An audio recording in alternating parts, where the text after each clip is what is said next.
Me chamo Fabiola, eu e o Fabrício Norma conduzimos o trabalho, né, sobre o processo de radiação, tecnologia MHR, combinado com a ionização, sementes e adubo. Complementação via antena escalar com cargas de íons negativos, raios de infravermelho longo e energia vital. É uma leve introdução. A cultura do trigo é de grande importância alimentar e econômica no mercado nacional e mundial. No Brasil, é uma das principais culturas de inverno, sendo cultivado principalmente na região sul. Para ser evitada a infestação de grãos, algumas medidas de controle são tomadas, como boa prática de armazenamento, monitoramento das pragas e tratamento químico. Como está sendo muito criticado ultimamente a utilização de agroquímicos, né? Iniciou-se o processo com a irradiação, onde, segundo Araújo e seus colaboradores, ela visa reduzir os custos de produção e elevar os índices de produtividade. Ressaltam também que a importância da execução de pesquisas sobre a radiação ionizante, como método físico sem efeito secundário ao homem e ao ambiente.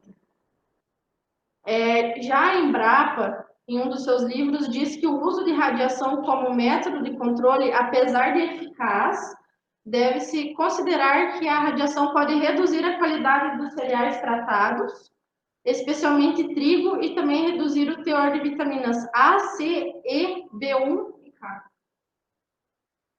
Então, o objetivo do presente trabalho é verificar a influência da ionização sobre diversas características agronômicas do trigo. O primeiro foi realizado o experimento a campo, foi feito aqui no campo experimental da PAG mesmo. O solo da região é classificado como latossolo vermelho, distrófico de textura argilosa. A semeadura foi realizada no dia 18 de maio de 2019, de forma mecanizada. O espaçamento entre linhas era de 0,15 metros. A cultivar que foi utilizada foi a Tebiltoruc. Ela tem um ciclo médio, tem uma estatura baixa, um perfilhamento e espigamento uniformes, e uma resistência ao acamamento, que requer um solo com maior fertilidade. O experimento foi conduzido em faixas, onde sementes e o adubo utilizados passaram por irradiação, utilizando uma bateria MHR Ecoturb quântica. Durante os estágios vegetativos e reprodutivos do trigo, o mesmo passou pelo processo de ionização e irradiação via antena escalar semanalmente. O segundo tratamento também teve os mesmos tratos culturais, porém não foi efetuada a irradiação nela, que no caso foi a testemunha. No momento de colheita foram selecionadas aleatoriamente as duas faixas. Foram colhidos 10 repetições de 1 metro quadrado, onde a gente tinha um equipamento já com 1 metro, que é esse mesmo da imagem ali. Aí a gente colheu com uma pequena foice, depois amarrou e identificou cada um para fazer as contagens. Foram avaliados a produtividade, a massa de 1.000 grãos e o peso hectolitro. Os resultados. Na produtividade, eles não se diferiram estatisticamente, houve apenas dados numéricos assim mínimos. O peso hectolitro também não houve diferenciação, mas já na massa de 1.000 grãos a gente identificou uma diferença onde o trigo ionizado teve melhor resultado. Também, de acordo com Araújo e seus colaboradores, o emprego da radiação ionizante para elevar a produtividade é dependendo das doses e também do gênero, espécie e variedade da planta, condições ambientais, tipos do solo e adubação, onde o organismo apresenta ou não modificações aparentes, tais como inibição, morte ou estimulação. Vilhena, com o intuito de verificar os efeitos horméticos no campo de produção de arroz, realizou a radiação gama com cobalto 60. em 90 sacas de semente e obteve elevação de 30% acima da presumida no início do cultivo na região de São Gabriel, no Rio Grande do Sul, no ano de 2007. Esse aqui foi o experimento em casa de vegetação. A condução ocorreu na casa de vegetação aqui, na FAG mesmo, onde ela não possuía sistema de irrigação. Foi no período de 18 de outubro de 2019 a 11 de dezembro de 2019. O delineamento utilizado foi de blocos casualizados. Foram 4 tratamentos com 5 repetições, onde tinham 10 plantas com 20 unidades experimentais que estavam nos vasos. Os tratamentos foram o T1, que é a testemunha, que é semente e adubo sem ionização, o T2, que era semente ionizada e adubo sem ionização, o T3 é semente sem ionização e o adubo ionizado, e o T4 é semente e adubos ionizados. Foram avaliados índice de velocidade de emergência, a partir do momento que já tinha 1 centímetro acima do solo, a gente já começou a avaliar. O número de afilhos por planta segundo a escala de Zadok, o índice de clorofila nos 15, 30 e 45 dias após a emergência, foi medido por clorofilômetro. A massa seca das plantas também foi 15, 30 e 45 dias após a emergência. Eram retiradas 3 plantas e levado à estufa com 60 graus por 48 horas. Os dados obtidos foram submetidos à análise de variância do teste de TU, que é 5%, pelo aplicativo Sysvar. O IVE, que foi o índice de velocidade de emergência, a testemunha se diferiu dos demais, onde ela apresentou o menor resultado. A T2, que foi a semente ionizada, a semente sem ionização e o adubo ionizado, apresentou o melhor resultado dentre elas, e ela se assemelhou com a T3 e a T4. O número de afilhos, o índice de clorofila, eles até os 30 dias também não se diferiram estatisticamente. Aos 45 dias, no índice de clorofila, houve diferença, onde a testemunha apresentou o menor resultado comparado aos demais. Na massa seca, até os 30 dias, também não houve diferenciação estatística. E nos 45 dias houve diferenciação, onde a semente e o adubo ionizado apresentaram o melhor resultado perante as outras. Em relação ao número de perfilhos, os tratamentos não se diferem estatisticamente. Os resultados obtidos por Vilhena observou um aumento no número de perfilhos com maior produção no final do capim colonial, submetido à radiação gama com cobalto 60. Agora o experimento em laboratório. Esse também foi conduzido aqui no laboratório de germinação, no Centro FAG. Foi no período de 6 de novembro de 2019 a 13 de novembro de 2019.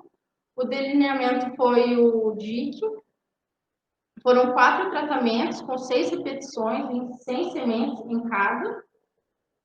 Os tratamentos foram semente tratada e ionizada, semente tratada e sem ionização, semente não tratada e ionizada e semente não tratada e sem ionização.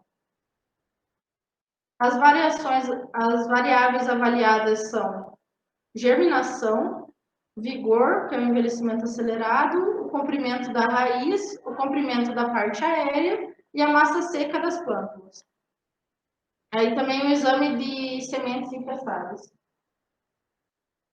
Os dados também foram submetidos ao teste de TU, que é 5%, no programa estatístico Sysvar.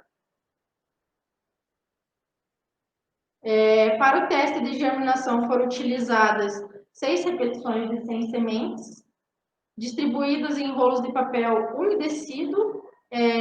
Foi levado para o germinador com a temperatura de 22 graus. Permaneceram lá por 5 dias. As avaliações foram realizadas no 5º dia após a semeadura, conforme prescrito pelas regras de análise de sementes. Para a determinação do comprimento da raiz da parte aérea, a gente teve o auxílio de uma régua e os dados foram expressos em centímetros. Para a massa seca das plântulas, foram retiradas as raízes e a parte aérea. Foram levadas à estufa com circulação de ar forçado, regulado com 60 graus por 24 horas. Após esse período e o resfriamento da massa, foi submetida à pesagem em balança analítica e os resultados expressos em gramas. No teste de vigor foi utilizado caixa Gearbox com uma tela metálica horizontal fixada. Foram adicionadas 40 ml de água no fundo da caixa e sobre a tela foi distribuída as sementes até não ser mais possível visualizar a telinha.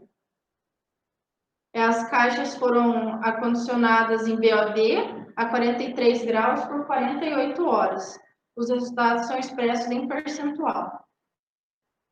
As sementes infestadas foram 4 repetições de 100 sementes, passaram 24 horas submersas em água.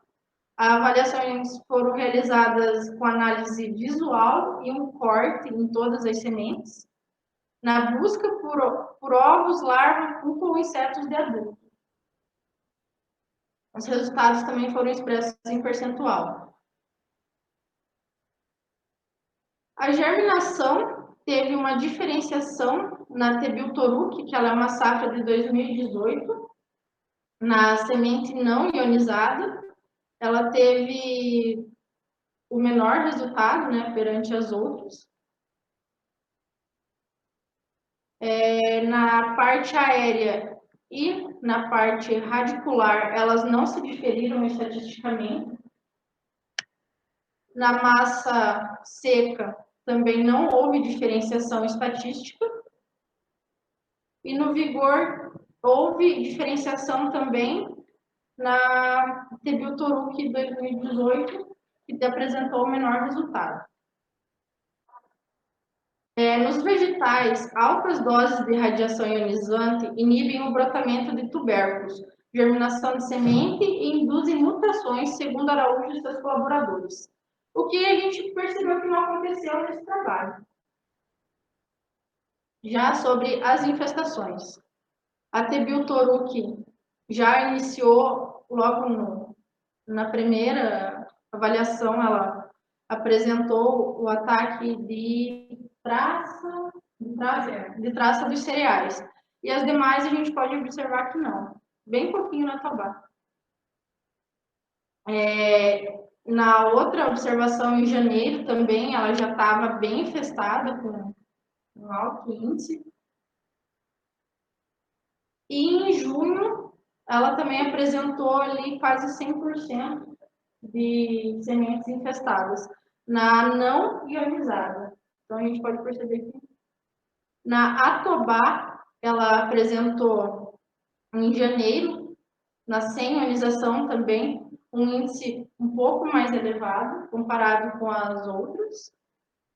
E em junho, 39% dela já tinha infestação.